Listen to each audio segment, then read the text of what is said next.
As India's first Prime Minister, he consolidated our democracy and entrenched the basic values of our polity, values to which we are still proud to lay claim. What are these values? First, democracy. It could not have been taken for granted in 1947 that a country beset by acute poverty and torn apart by partition would become or remain democratic. It was Nehru who instilled a democratic culture in our country by his scrupulous regard for the form as well as the substance of democracy. His respect for Parliament, his regard for the independence of the judiciary, his courtesy to those of different political convictions, his commitment to free election, his faith in a free press, and his deference to institutions over individuals have all left us a precious legacy of freedom. Second, secularism. He lived up to his lifelong conviction that India belonged to all its people. In both policy and personal practice, Nehru stood for an idea of India that embraced every religion, caste, ethnicity, and language. Third, socialism.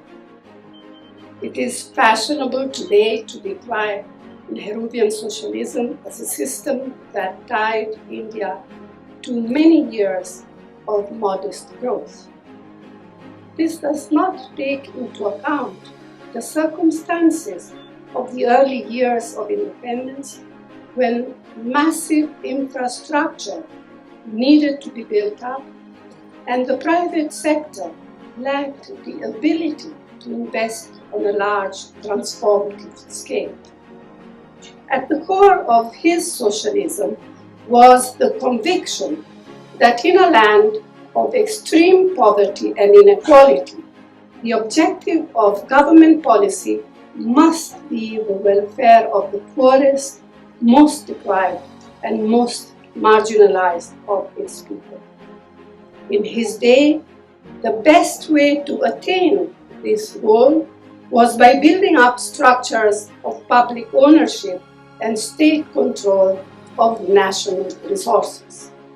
Today, our thinking has evolved as it should, and we can take pride in our role in liberalizing our country's economy and in making possible so many new avenues for dynamic enterprise to succeed in a globalizing world.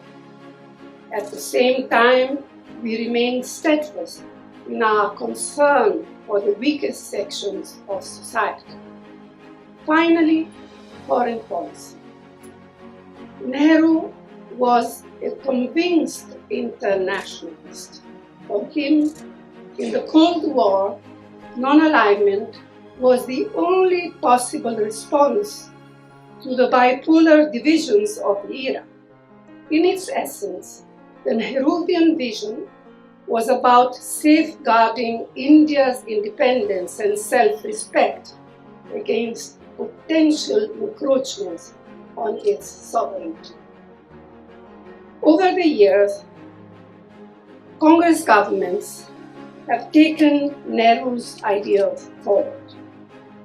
They have widened the scope of our democracy through such innovations as Panchayati Raj, with its reservation for women, and the Right to Information Act, to mention just a few.